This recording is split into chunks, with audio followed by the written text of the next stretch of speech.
ये भी दुख पड़ गया इस मुल्क में सहना लोगो, चोर कहता है मुझे चोर ना कहना लोगो। नाजरीन, एहसन इकबाल के खिलाफ अवामी रद्दमल के बाद वजीर दाखिला राना मुच्छर ने कौम को डराने के लिए ऐलान किया कि आइंदा जो भी हमारे रहनुमाओं को चोर कहेगा उसकी वीडियो बना ली जाएगी और उसका शनाख्ती कार्ड और पासपोर्ट जब्त कर दिया जाएगा। इसके साथ साथ एहसन इकबाल ने भी इस फैमिली पे प्रेशर डालकर माफी मंगवाई ताकि आइंदा कोई शख्स ऐसा रद्दमल ना दे। इम्पोर्टेड हुकूमत ने रियासती मशीनरी इस्तेमाल करके लोगों को डराने धमकाने की बहुत कोशिश की, लेकिन चोरों को चोर कहने की रवायत खत्म नहीं हो रही और अब लोगों का खौफ खत्म हो चुका है, जिसकी वजह से ये सिलसिला चल निकला है और आइंदा कभी खत्म नहीं होगा। मरियम नवाज के जलसे में शिरकत करने के लिए आई हुई वजीर इतलात मरियम औरंगजेब को भी तकरीबन पिंडाल के अंदर ही कुछ लोगों ने घेर लिया और वहाँ पर चोर चोर के नारे लगाए। वजीर इतलात, जिसके पास सिक्योरिटी होने के बावजूद अवाम में किसी किस्म का कोई डर खौफ नहीं है।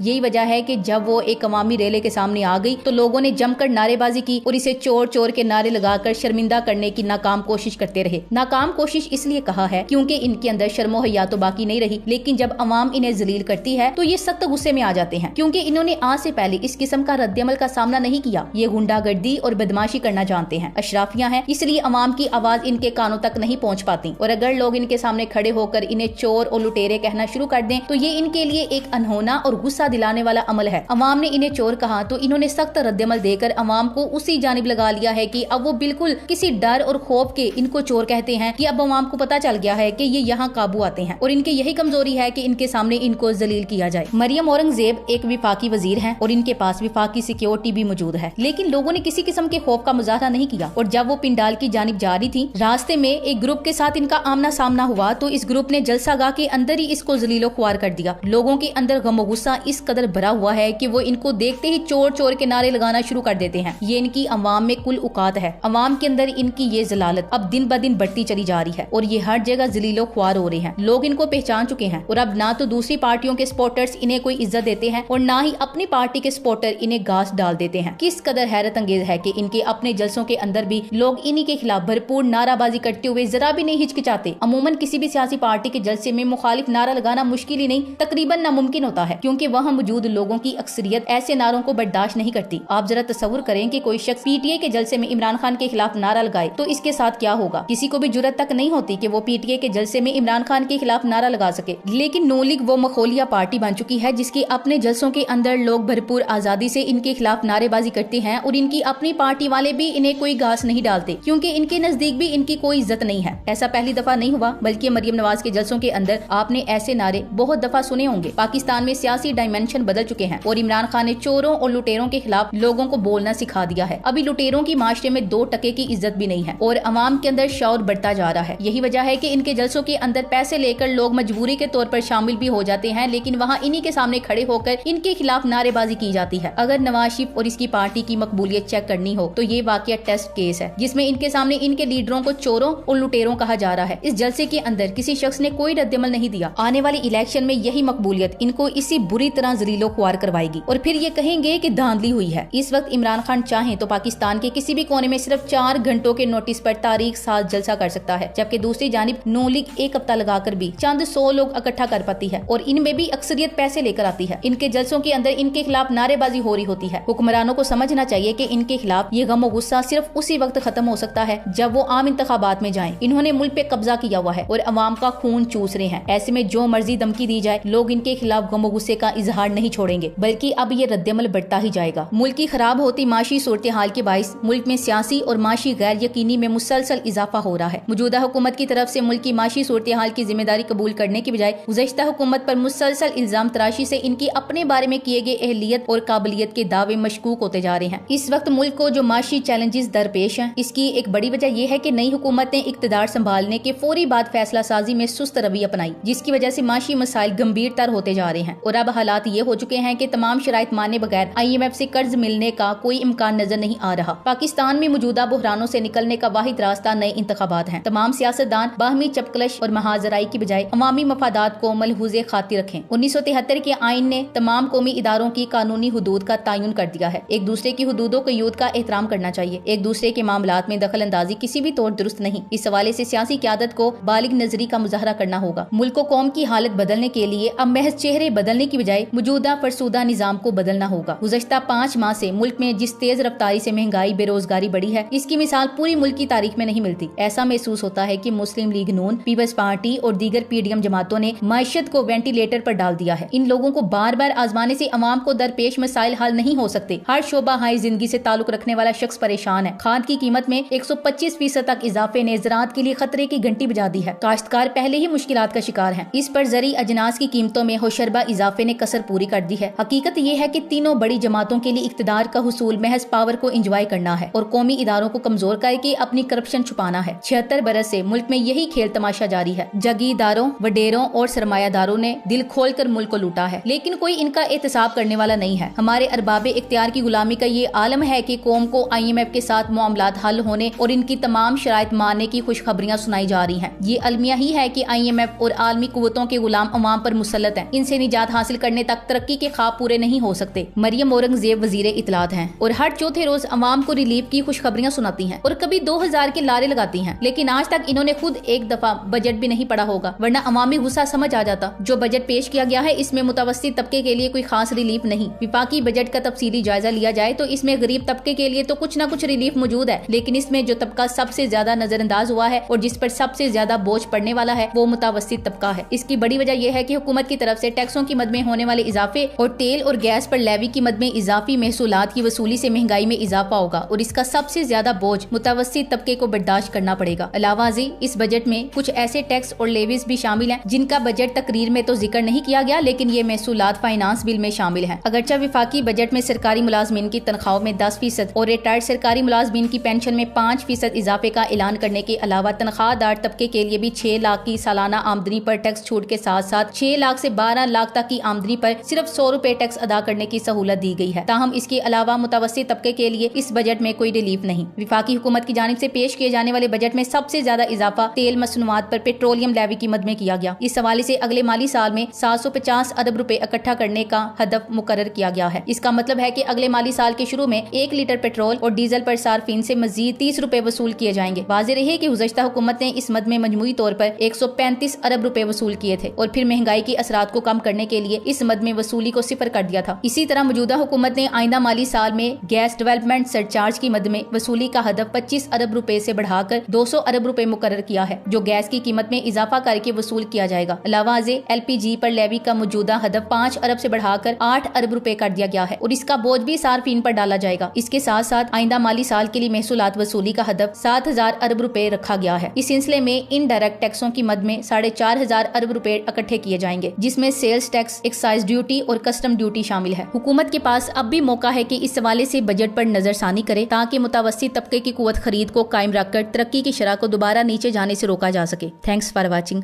अल्लाह हाफिज।